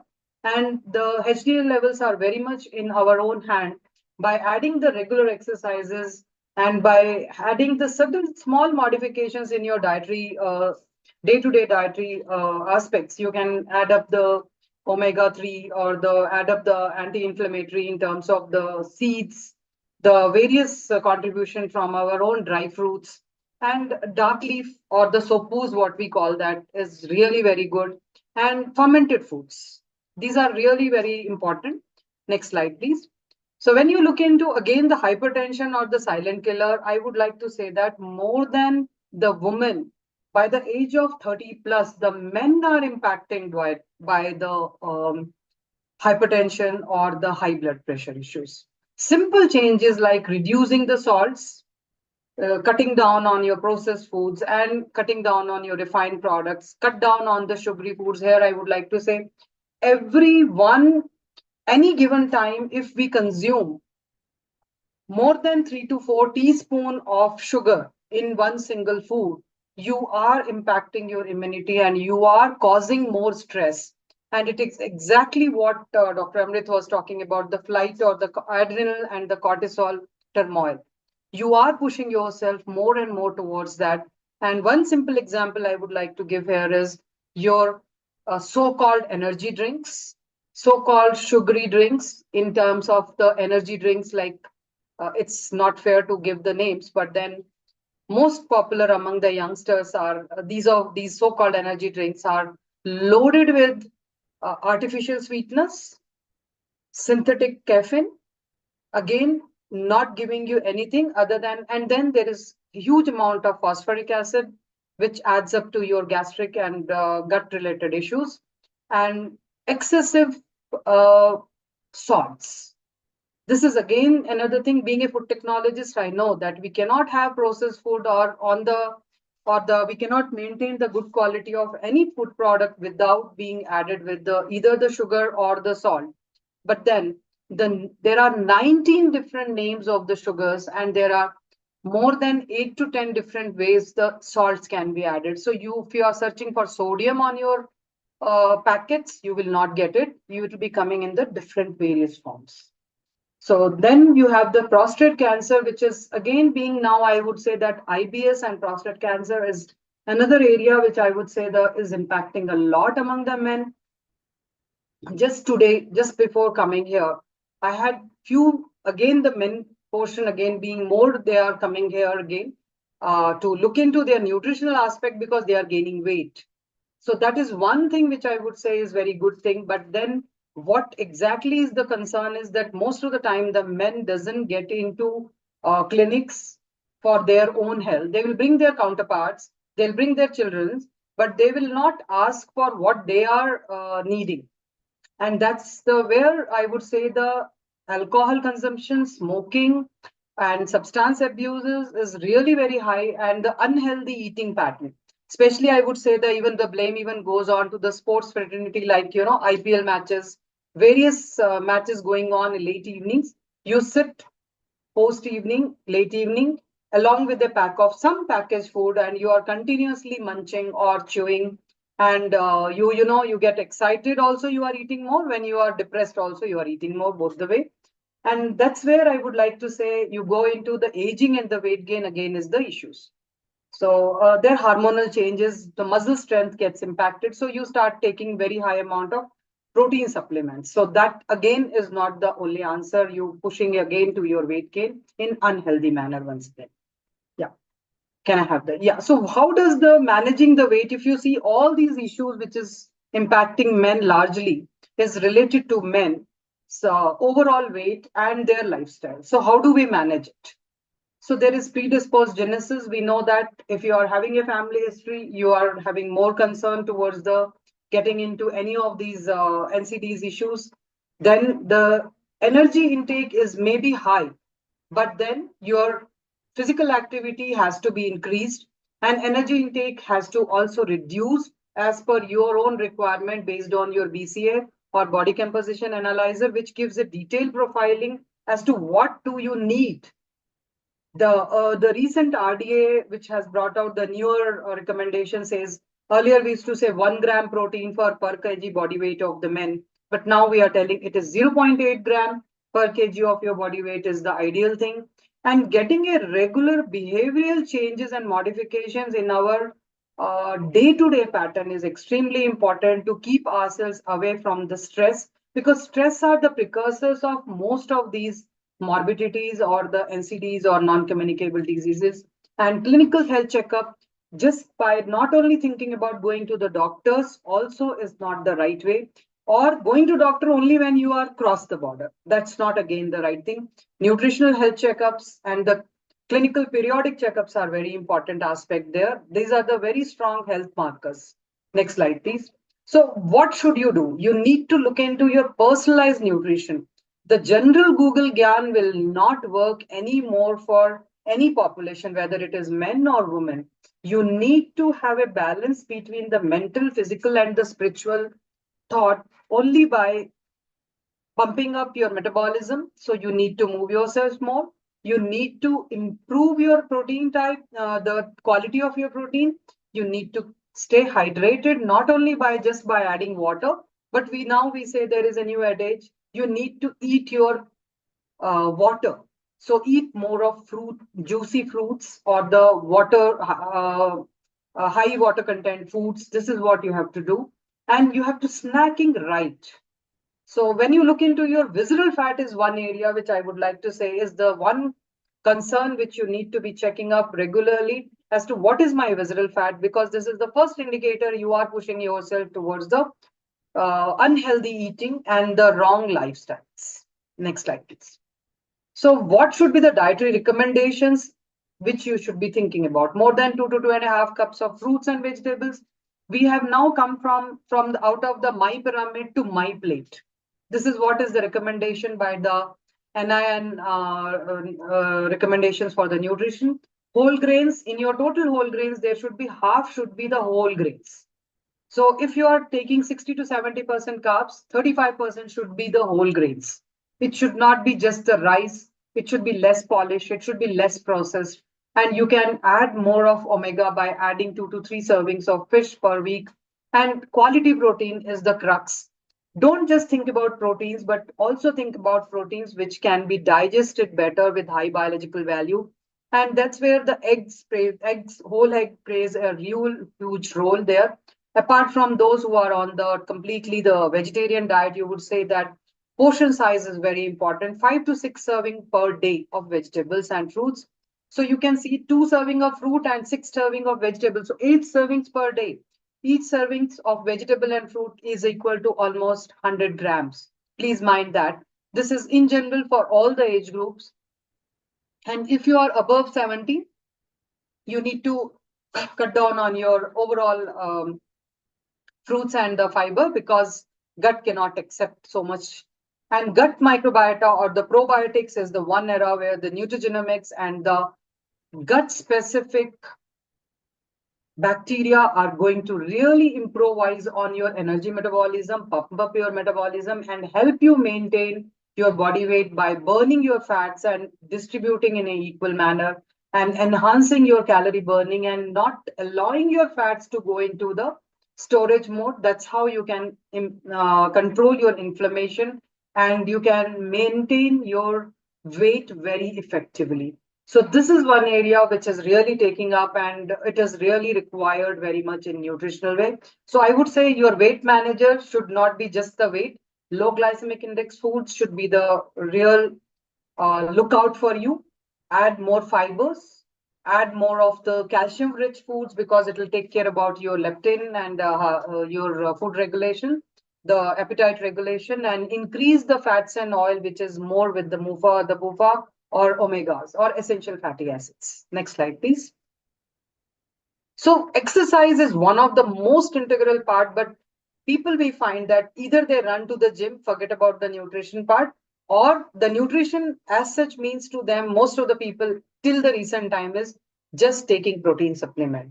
Unfortunately, that is not the truth. It is the nutraceuticals or the functional food which has to come onto your plate in the form of balanced diet, which is going to help you along with your exercise. It is always 60% is your diet or your food and 40% is your exercise, the way you are customizing as per your lifestyle and your daily schedules. So it is very crucial to add these vitamins more in your diet, especially for men. This is what I want to bring out is because when we talk about the hypertension, the potassium has to be really pumped up and you will find them in most of the simple fruits like banana or skinny foods. And you can even think about avocado, even sweet potatoes. And iodine is very important, or thyroid gland. Hormonal balance is very important when either we are talking about insulin balancing or insulin production, or when you're talking about PCOD in women, or we are talking about the thyroid issues in the men.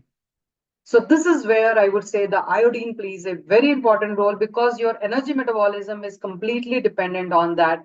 And superfoods or immunity booster to very simple ones are the essential fatty acids. You can just see green tea and the green leafy vegetables are the crux. You can add every day one meal with only with leafy vegetable will help you a lot in preventing as well as overcoming any of the communicable or non-communicable disorders like your lifestyle disorders. It is very, very helpful. Next slide, please. So very simple tips is never eat alone. Try to eat along with your family, which was the old traditional knowledge which we all had.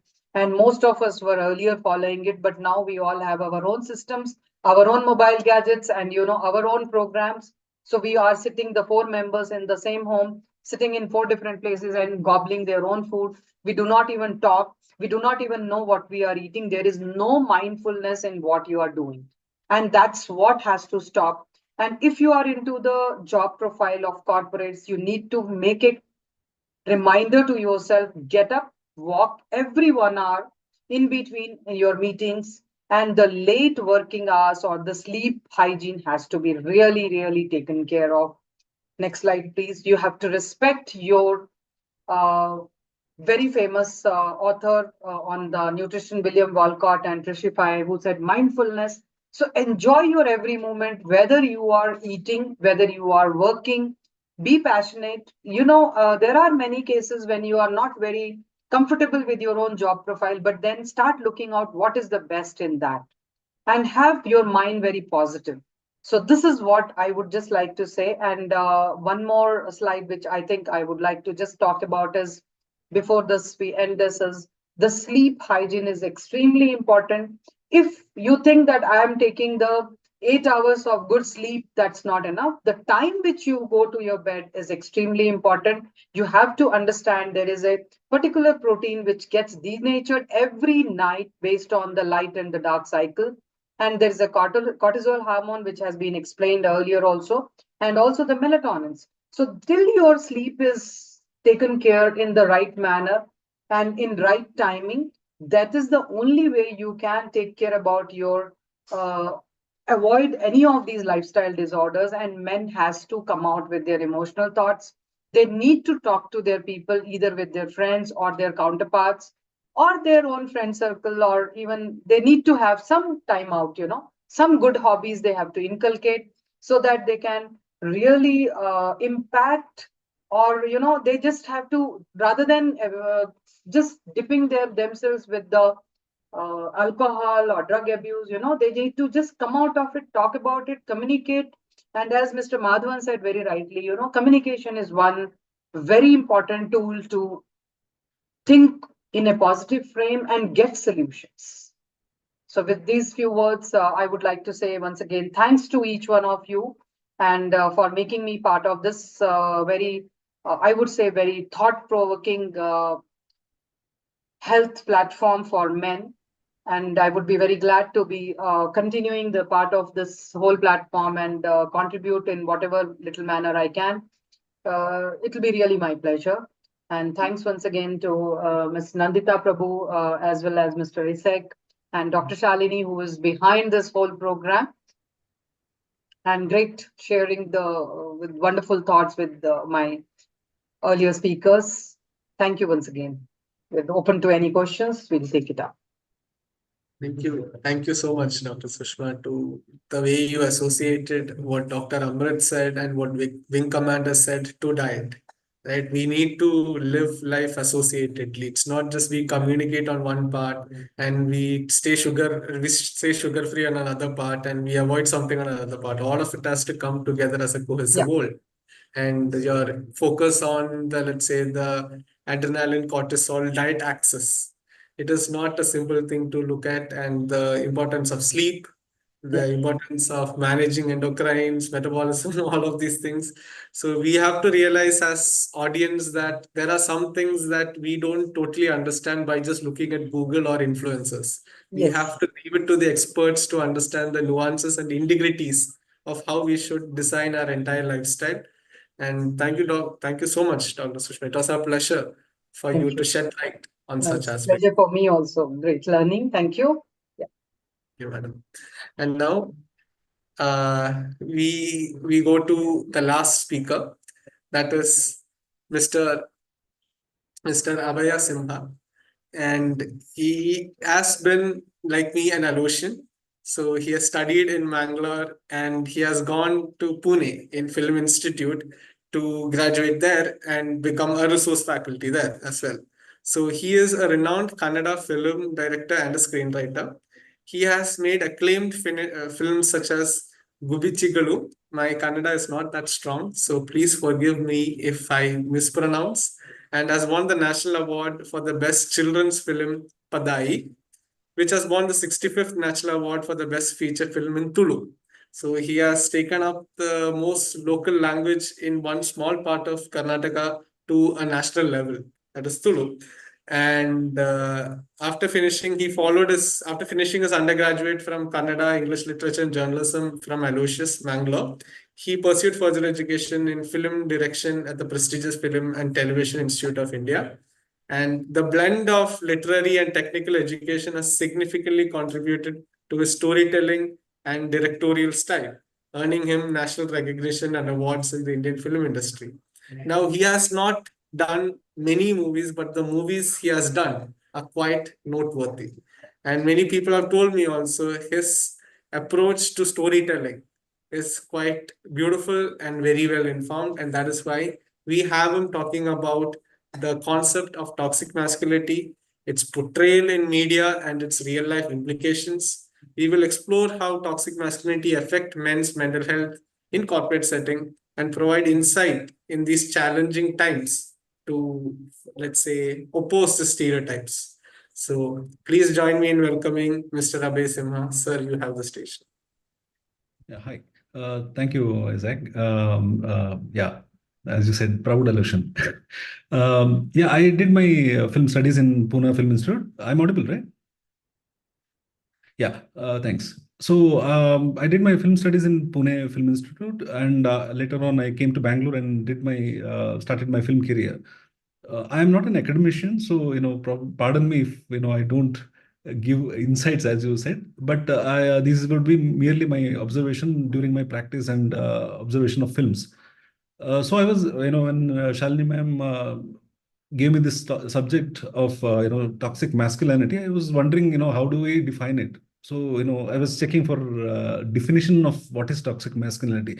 We all understand it in a general sense of definition, but I was looking for what are the features, like what defines toxic masculinity. It would say a dominance to emphasis the power on others, emotional suppression, as I think previous speakers had already mentioned that the men would, to be a man, you have to suppress your emotions and not speak out, and an aggression, a general aggression towards everything in the world, and sexual assertiveness in terms of a sort of a gender supremacy, and to be establishing gender supremacy. And men should handle their own problem. You should not whine like women, and all these stereotype statements have given us enough to make men not speak about their mental health and portray a different image. So why does it happen in film? Especially, is a film is a medium which everybody thinks that they understand very easily. Unlike any other art form, like if you don't understand a painting, you would say I don't understand a painting. Whereas if you don't understand a film, you would say that the film was bad. Because film as a medium, film and television as a medium puts up a display that it is very easily attainable. Whereas there are a lot of subtle messaging happening rather than what meets the eye on the screen. So the TV or the public general narrative in any part of the world is that the common medium, the popular medium, is always almost like 5 to 10 years behind the society. Like if you observe Amitabh Bachchan's Angry Young Man era, it was sort of 10 years behind the, like 5-10 years behind the society. So similarly, we also, as a film industry or the television industry, we still re-emphasize on, men is the breadwinner and women is a homemaker kind of a ideology, which is we all agree that it's a gone, thing of past, but these things are, being asserted every time in film and television medium. And film and television is not just about the story. Like, what is, it's very easily we can say that, we accept that if the hero is teasing the women, it's acceptable and this is toxic masculinity. Of course it is. At the same time, there are many others layered communication happening in the film and television, which goes unnoticed by us. At the same time, it's more equally or more dangerous than, just the story where the hero is just teasing the girl, which is wrong, of course. But at the same time, those layered messaging, layered narrative are more dangerous than this because we gulp it down without even knowing it. So I would like to talk a little bit about that also. And this toxic masculinity, of course, it's highly elevated in today's media, public media, the popular medium. But it was always there, like how kings would marry the defeated king's wives, or the daughter of king would be bartered in terms of politics and all those things. It was always there historically. But with public medium, the popular medium, it becomes much elevated and it's very loud these days. So just to understand how the image creation happens, I'm sure all of you are aware of semiotics, where it's a science of understanding symbols. So we in films we call have something called mise en scène, where everything which you see on screen or hear from the screen has a meaning, has a emotional response. As audience has an emotional response to it. It is not just the story, it is also the colors in the screen, the patterns in the screen, or the image size, or the surrounding sounds, all these things put together makes a bimba, as we call it in Kannada, image. Image in English word doesn't do a justification to bimba. Image is not just the image, it is also the sound part of it. So all these things put together make sense. Just to give a quick example, like if you see any prime time news show, you always see a lot of burning flames all over. So it is just, to elevate the intensity of the narration, because, probably we have become so numb to, say, a murder case or a rape case, that it has to be, the narration has to come through the flames on the screens and all the colors used on the screens. Just pause any of the news. I think in another half an hour, all the shouting match starts. Just, pause the TV, any news channel, and observe. The sound level is so high, the voice level is so high, the music is there to exaggerate the emotions, and also the frame itself. There are like 4, 5, 6, 7 people sitting on screens, and all are trying to speak, and the audience is constantly left with a sense of anxiety that, what did this guy say, what did that guy say? And to add to that, the channel graphics add fire, flames, shocking flashes across the screen. So the narrative, what they are trying to build is that, I mean, they are basically, of course, competing for TRPs. That I understand, because there is a business to it, etc., etc. But at the same time, what it is impacting to the audience is also very, very dangerous, which goes largely unnoticed. The minute we hear that there's a sensational case happening, we just open the channel and the news hits us, literally hits us.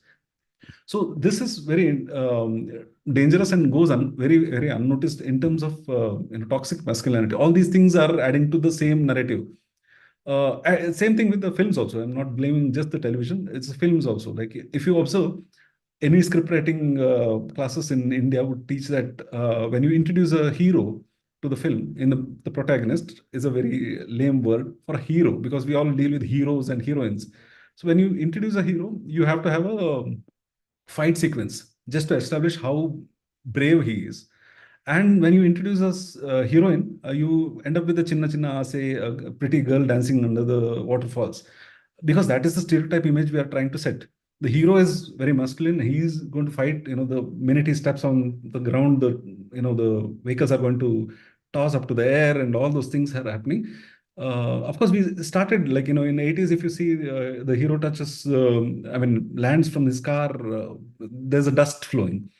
So over the years, in like last 20, 30 years, the dust is not enough. So we have started blowing up cars now. So because we are being numb, as audience, we are becoming numb to these kind of sensation.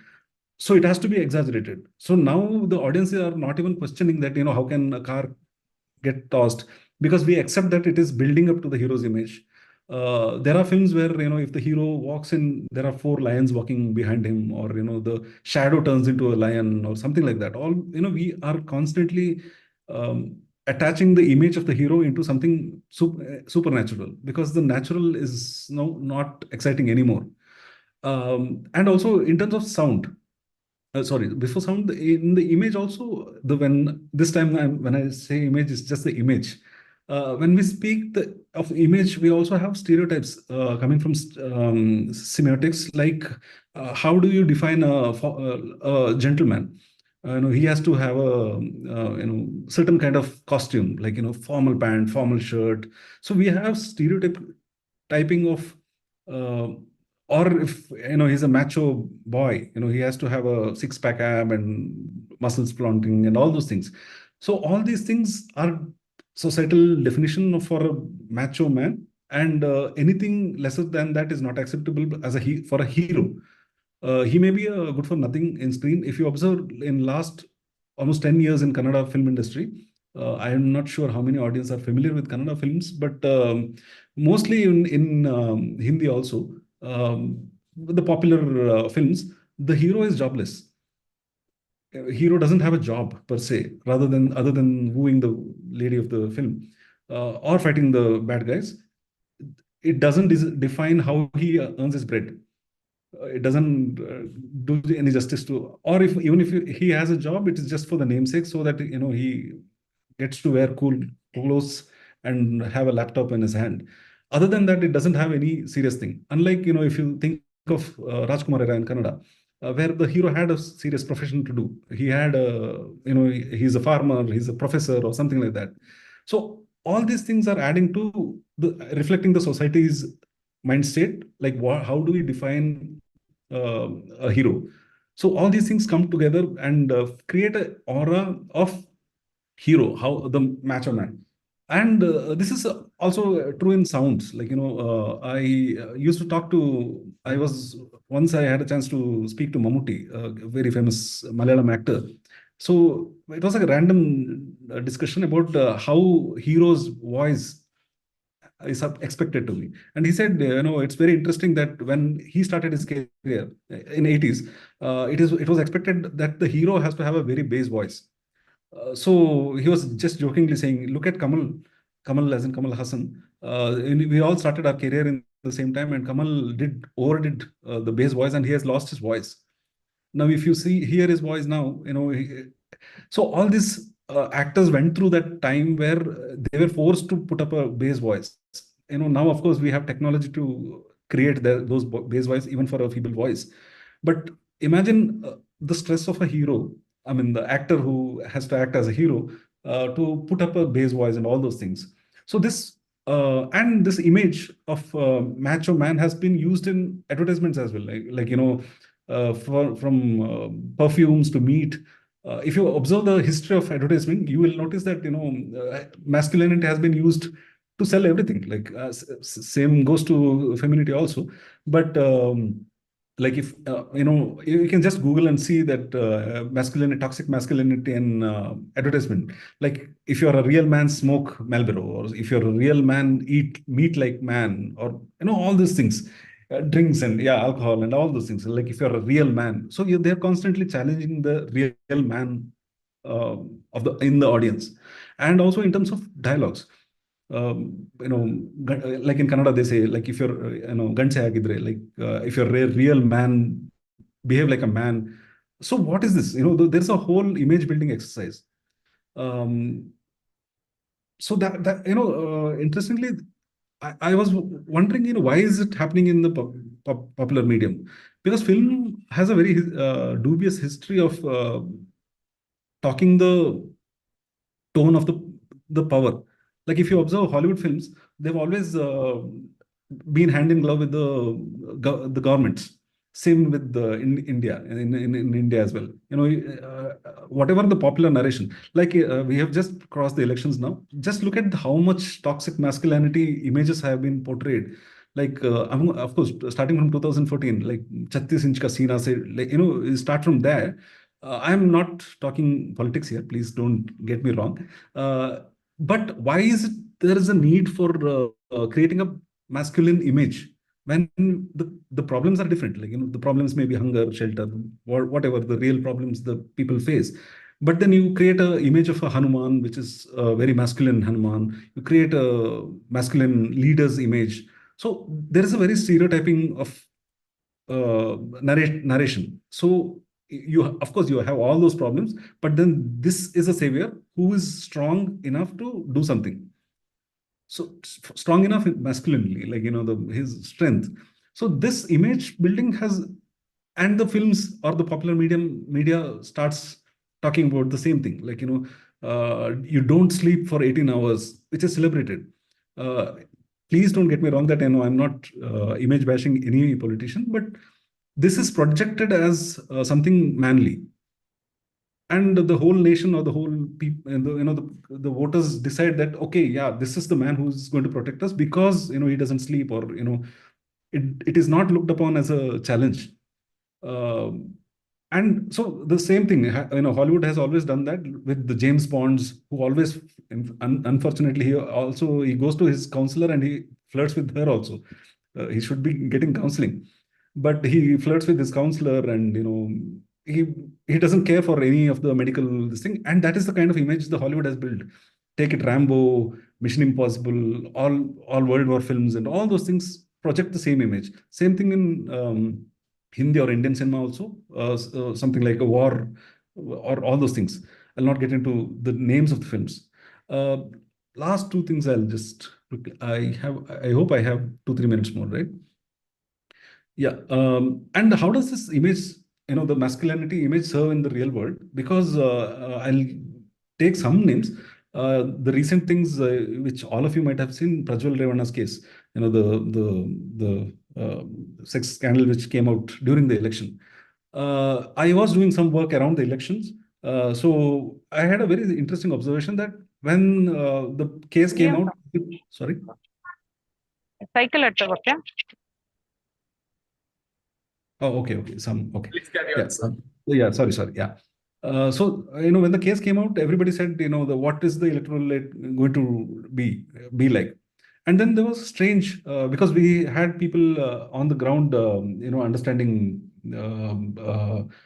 understanding how the public is feeling about the whole issue. At that time, it was interesting that the voters were actually commenting that look at Revana, he's capable of having so much relationship. He's such a man that he can have relationship with 2,000 women or 200 women. I don't remember the name. So it was very shocking and surprising to see that sex scandal had been portrayed as the epitome of masculinity. And where does it come from? It comes from films and medium, television medium, because the image of masculinity is projected that he can have a wife and he can still have an affair and it's okay. That kind of narration has been built. Again, recently the superstar Darshan's case. All these cases are again and again proving that the on-screen image has been shifted to the off-screen personality as well, which is not true, because the screen narration, the narration on the screen is meant to have a certain kind of emotional response from the audience to make money, because you are evoking certain kind of emotion, because as a society we have a constant need to have a permanent enemy, like starting from Islamophobia to all sort of things. We have a constant need to have a enemy, so that we are diverted from the day-to-day issues. So, and the popular medium like films and television completely cater to that. And that's why we are constantly creating toxic heroes. I mean, toxic masculine heroes. And ironically, if you look inwardly into the film industries, it is very, very disheartening, because there are very few women filmmakers who are making films who are popular, which is unfortunate, because then there is so much less of female voice in the film industry. That means the male voice is loud and louder. The kind of glamour attached to film industry makes it very, very hard to filmmakers, directors, actors, everybody. You might have seen during the COVID, a lot of television actors committed suicide, men especially, because they would have a bloated image of hero and traveling in expensive cars and all those things, whereas the reality is completely different. The film industry is not that glamorous. It is not that high paying. At the same time, you are supposed to project an image that you're rich and famous and all those things. So there are a lot of people whom I personally know committed suicide during during COVID, because they didn't have means to earn. They didn't have money to pay rents. So that is the harsh reality of film industry. Whereas I see a lot of people coming into the film industry thinking that they're going to be rich and famous, and they're going to have a very great life. So that parity is always there, and the film industry is generally a very stressful place. There's financial stress, creative stress, and there's a lot of competition. It's an unorganized sector, so there's no defined job description. So the person who came to direct ends up acting, the person who came to act ends up editing. All sorts of nonsense keeps happening. So in this place, asserting your identity as a very masculine person becomes very, very essential for those who lack the understanding of the medium. So we end up with being so numbed to the violence around us, and the portrayal of violence, and how masculinity or femininity, for that matter, is treated on screen. And in all this din, we forget the mental health. And in film industry, it is we take pride in saying that, I took a like straight 3 days no sleep schedule. We shot for 4 days without sleep. We take pride in that, which is as good as saying, I sleep only 2 hours a day. What good is it going to make? A disturbed filmmaker, a disturbed artist, mentally disturbed artist is not going to create anything nice or anything beautiful or anything good for the society. So, but there's only very, very little awareness of mental health uh, in the film industry. So the artist who is communicating, who is speaking out, is already disturbed. So, and he's also disturbed by the pressure of the society, pressure of economics of the industry, and that's why he's reacting that way. We understand this, but I think the doctors will have to help the industry to overcome this challenge. Yeah, I think with that I'll close my speech. Yeah, happy to take any question if there are. Thank you so much, sir. I too was a film studies student, so when you were bringing on the exaggeration of how the concept of male should be, right? At one point, it became too high that we started feeling that how heroes or how men are portrayed in movies is how men should actually be. What you told about how movies don't show the importance of taking care of a family, having a job, handling all of these, but rather only fighting, earning money, doing things like that. That becomes as a focus of male ego, right? So we lost track of it. I really deeply resonated to what you said, especially the mise-en-scène part, though it's a little hard to understand for our audience, but I really could connect. So thank you so much, sir, for bringing such a light into our discussions on toxic masculinity and need for mental health for men. Thank you. Thank you for having me here. Thanks. So with that, we have come to our speaker, our holistic approach to hearing from our speakers. Now we have a few questions that I will be directing to each one of the speaker. So first, we started with Wing Commander, sir. We will be addressing questions directed to him. So the first question that came to me is, in a work environment, most men tend to be competitive and less empathetic. Is this how evolution made them? Like through how work culture changed, did men always have to be over-competitive and less empathetic to reach heights? I think that is what the first question is. So do you have your thoughts? Well, if you talk about this, the men have to be, over emphatic and then, to become, to climb the ladder rather. Okay. So probably that was true 20 or 25 years back, right? Yes. But the time has changed. The time has changed. Today, it is not so. Today, both men and women, they handle the same role, right? You take any of this, role which is challenging or which is which requires more of input and intelligence and, more working and hard working and smart working, whatever we call that. But it is not only possible with the men. It is not so anymore. Time has changed. In the last 15-20 years, you can see women are climbing up the ladder. In fact, they are climbing faster than the men now. So that approach is not valid anymore. So today you have to ensure that whoever is smart working and whoever is producing result, at the end of the day, it is your output which matters, right? So if somebody is working very smart and the output is more than what is required, that person climbs the ladder. So that is not this situation is not relevant in nowadays. So there's a nice follow-up question to the same question. Yeah. Still, a lot of workplaces are adapting inclusive policies. Most companies still have policies that favor women. What is your take on it? Well, I don't think that, there are policies made exclusively for women employees. I don't think any organization makes it that way.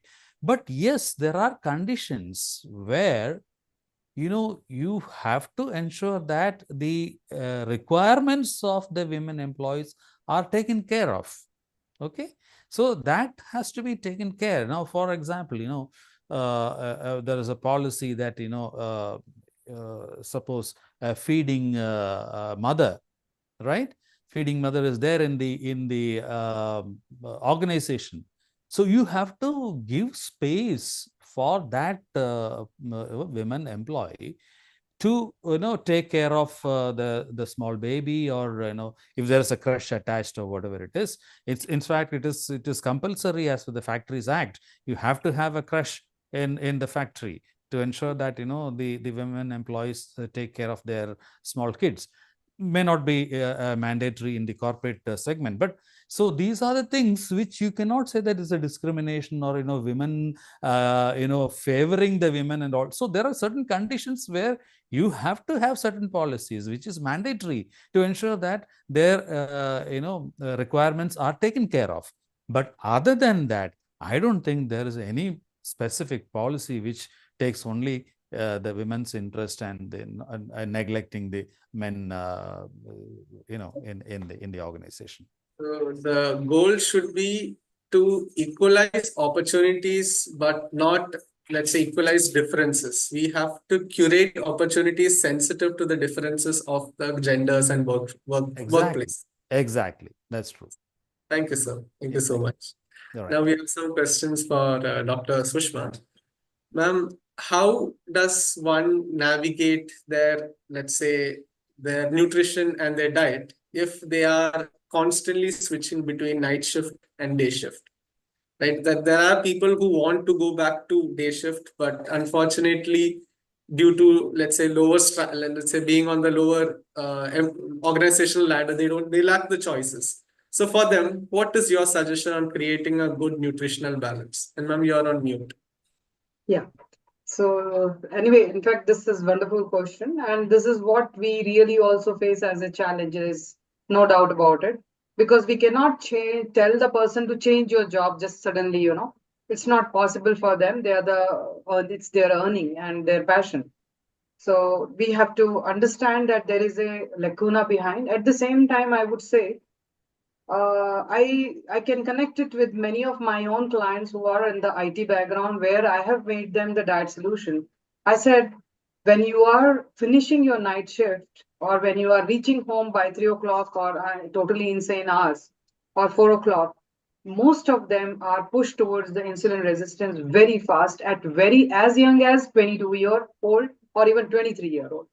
So first thing is, before you hit onto your bed, or you want to take sleep, you first finish up with some kind of your, the lifestyle modification in terms of a simple yoga. There are yoga to even manage stress. There are meditation techniques, and also there is some kind of simple stretch exercises which you should take it up, personalized it according to what your body needs. Morning itself, you, instead of just hitting onto bed, do that. And then instead of avoiding your early morning hour food and getting up only at 1 o'clock to have your meals, I always suggest them, have a simple one drink which gives you complete meal, which is very easy for the family to even provide. Suppose he's a young boy, or if it is the main person who is based on their age group, give them one particular meal which will be very simple in form of a shake or something, or a smoothie, which they can just gulp it down and then go and take, then relax and then sleep. So, but I would also suggest that it is advisable to request the companies or the corporates to please give me off after every 3 weeks, so that this cycle is broken of this circadian rhythm that impacting on their neurotransmission. And add on in the night time, especially when they are working, keep themselves hydrated rather than grabbing Agree. a pack of, the chips or a kurkure or a mixture. Keep themselves completely hydrated with some fruits also, even cut actual fruits more than the juices will help a lot. And hydration is a really great key to take care about your stress levels. So these are the very small tips which I can just suggest. At the same time, it is definitely not easy. It is very challenging, but keep on having a watch on your central girth. The moment you are coming out of or getting into any kind of imbalance in your nutritional and the sleep disorder, that is the first area which will be showing off very clearly, irrespective of your age. Understood. So Thank don't you. think that I'm a youngster, fresher, so it will not impact me. There's nothing like that. It's a myth. A personal question from my side. Can you bust the myth of healthy snacking? What Yeah. is it? Is there a concept? Can it be done? It can be done. That is very simple thing. The hormones which controls, if we are able to control those hormones by following the proper lifestyle in the sense which is fitting into my own personal requirement, you can pick up the right kind of, there is nothing as like, cheat days. People think, I am today, I can eat anything. Go for moderation. Holistic approach and moderation in your diet. So if somebody even tells me, I'll give you my example. Okay, you don't eat ice creams. Oh my God, it's not done. Yes. Being a nutritional counselor, I'm telling it, it's not done. So, but I should be having my, the hormones in such a manner that I can control this amount or the portion size and enjoy it. Should fix up my timing. For example, maybe not just after the food, maybe not in between the food gaps. Take it desserts. I would say just take it just just after your food as a small portion. So your tummy is already full, and you are also feeling happy and satisfied. The emotional quotient has to be satisfied and kept happy. After all, we are all giggling because we are happy. So happiness is very, very important in all aspects of our life, irrespective of our gender, age, whatever profession we are in. And cravings. The moment you feel that there is a craving, I'm not able to hold on. Okay, this is the sign. You need to meet a right person and find out who can help you out, in your fixing of that craving issue. People with any kind of early signs of hormonal issues, this is what it is. Go on eating, and wondering, oh my God, was it me? Snacking can be really fixed by healthy snacking. Add seeds to your diet. Add seeds, yes. So simple seeds example can be pumpkin seed, and they are very good. Okay, this is a men's show. I would say it is very good for your vitality. So all among even the women as well as the men, both I would say, but for men, especially pumpkin seeds and sunflower seeds are very well known to improvise your overall vitality, and even things like, prostate health, again, which is very disturbing among the Indian men. As young as even early 50s, they are getting into this. Simple things like Kegel exercise, you can read more about it in your Google also, will help you a lot. And having a healthy way of eating, not only in between, even regular foods. So lower glycemic index and higher glycemic load. Any food which makes you hungry is not right. Very soon, if it is making you hungry, that's not the right food. Simple way. Yes, thank you, ma'am. So can I end this by saying psychology has to do a lot with what you eat and how you eat. Your mood should be something that you try to control, and you should go for satiatedness rather than, let's say, overeating or that overjoy that you get from eating. Yes, so satiety will automatically come when you are eating right. And in fact, that way I would appreciate Dr. Amrit's that app, what he was talking about. Earlier, if you see, there are plenty of apps lying around, which you just give you the total calorie. What do you do with that data? It's not the total calorie. It is the calorie from where it is coming, how it is coming, and how you are eating, and how much you eat. How much you eat. The portion is very important, and it can be controlled if you follow the order. The sequence in which you eat the food is very important. Eat your fiber first, so that your prebiotic is gone. your tummy is full, eat your again the water part, and then have the actual cereals. Carbs. So so by principle, we should try to add more fiber and probiotics to our food that Yes. can really help satiate and also aid in digestion as well. So it's not just we eat right, we have Yeah. to know what we eat and control what we eat. Yes. So thank you, ma'am, for your insights. And finally, Abhay sir, I want to ask, what responsibility does people hold in taking what they, let's say, ascribe from media, as well as what they portray? Like, for example, what should corporations and organizations take responsibility in, and how they portray masculinity as? Right? How do we begin to break the myth? Because, like you said, over decades, we have been exaggerating before hot news was enough. Now we need hot news with fire.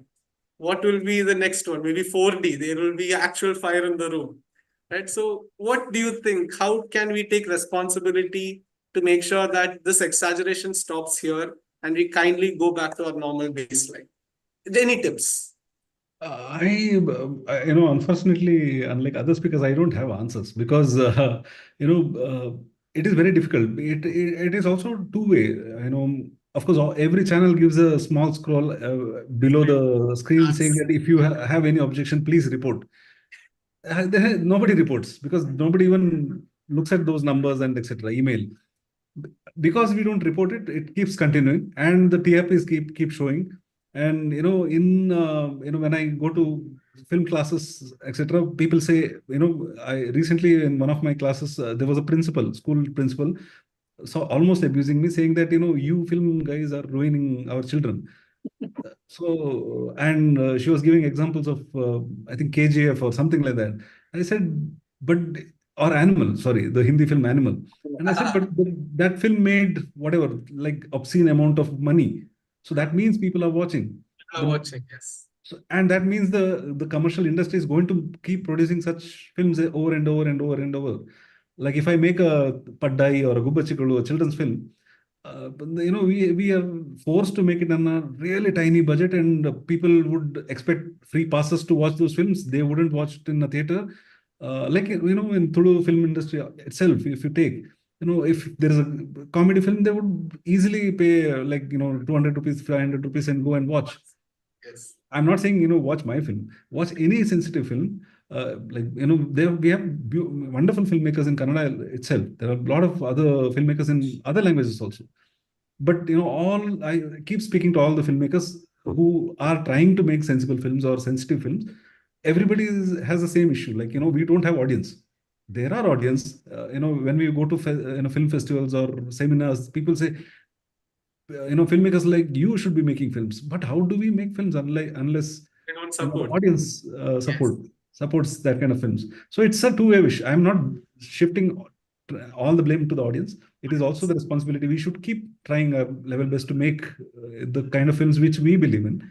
But at the same time, we also need support from audience because it's ultimately a commercial venture. Somebody has invested money and somebody has to recover their investment. There's a business. It's a commercial art, unfortunately. So you're saying that we should take responsible, conscious choice in also indulging in fantasy as well as supporting things that stand for the right cause. So Yeah. going for movies that, like you said, are talking about social causes and not so much about exaggerated take on reality. Yes, I mean, sorry to deviate. Like if you take that film, Animal, what is it all about? I don't know how many of you have seen. It's a collection of reels, actually, Instagram reels. It doesn't have a story per se. It is a collection of reels, Story. Yes. which keeps, it is like, 300 reels, watching it in one single go. Yes. Like for every second minute, there is a adrenal pumping. There is one high point where the story doesn't demand that. We are constantly giving, it's like supplements one after the other. Shots on the arm, go have thrill of 2 hours and then, get back to your dirty life. And we see that trend in music also. There is no substance. It's all words that repeat again and again and beats. Yeah. So That's why for long road journeys, we still prefer Mukesh or Mohammed Rafi. Not I don't even remember today's songs, unfortunately, though I belong to today's generation. It is ultimately the soulful food and the soul food music, Absolutely. which gives you a lot of mindfulness. Absolutely. To add on to some soulful connections as well, what Narayan sir had said. So thank you for facing such a holistic view into stress and well-being, especially of men. And so we at Yellow Aura will be organizing more such webinars for everyone to interact, ask questions. Any inquiries, further inquiries of our interaction today can be addressed to the email address that I am just going to share. It is Shalini at yellowaura.com. She is one of our mentors. Now, she is our chief mentor who is looking at our vision and has influence and knows the speakers to some personal degree here. And we will be also taking up the other theme of June month, that is the Pride month. So a conversation and a deliberation on the Pride month shall be on the first week of July. The dates and the details shall be sent soon. With that, I invite one of our founders, Chengappa, to say our closing remark, after which we will be ending our webinar. Yeah, I think I was not prepared for this. Yes, I would like to thank ISAC first, being the moderator, who done a wonderful job. Along with it, I think I've worked with most of my colleagues or my friends here. To start off with Wing Commander Narayan sir, I worked with him in a hospital. Wonderful man to be with. We really enjoyed what you said today, sir. There's a lot of things that we could discuss in future, what we could do as policies in corporate world. And thanks to Dr. Amrit, he had to leave because of an emergency at hospital. But good insights. I personally messaged him saying that your talk was very insightful. Dr. Shushma, we worked along during the COVID times. If you remember, we had the same initiative called Mano Tejatra that we started off during COVID times. And it's great to have you here, ma'am. Thank you. Thanks for your time. And last but not least, my senior, Abhayana, who's from Aloysius College. We have met a lot of times. We both have same mentors. And whenever I speak to him, there's a lot of insight that there's a lot of thoughts that he puts into the guy who's talking to him. And that's exactly what you did today. There's a thought process that we had during the entire conversation. Thanks to everyone, and thanks to the entire audience that we had of Yellow Aura. Yellow Aura is going to conduct similar programs very soon. And special thanks to our mentor, Dr. Shalini Ayappa. She's also here. Thank you, ma'am. Thanks for having me. Yes. Thank you, Chengappa. Thanks a lot for inviting me, and thank you, Isaac, for a wonderful mediation you have done. And I thank all other panelists and the participants, and wish to hope that we meet again. And Shalini ma'am, thank you so much. All right. Thank you, sir. Thank you so much to each one of you for this great initiative. Thank you, ma'am. Thank you. Thank you so much. Have a nice weekend, guys. Thank you. Thanks a lot. Bye-bye. Bye. Bye. Take care. Bye. Bye-bye. We talk about everything that we have discussed and connected all. So have a good evening, have a good weekend, and hope to see you soon for some other webinar. Thank you. Thank you so much. Thanks a lot. Thank you. Thank you. Bye. Bye.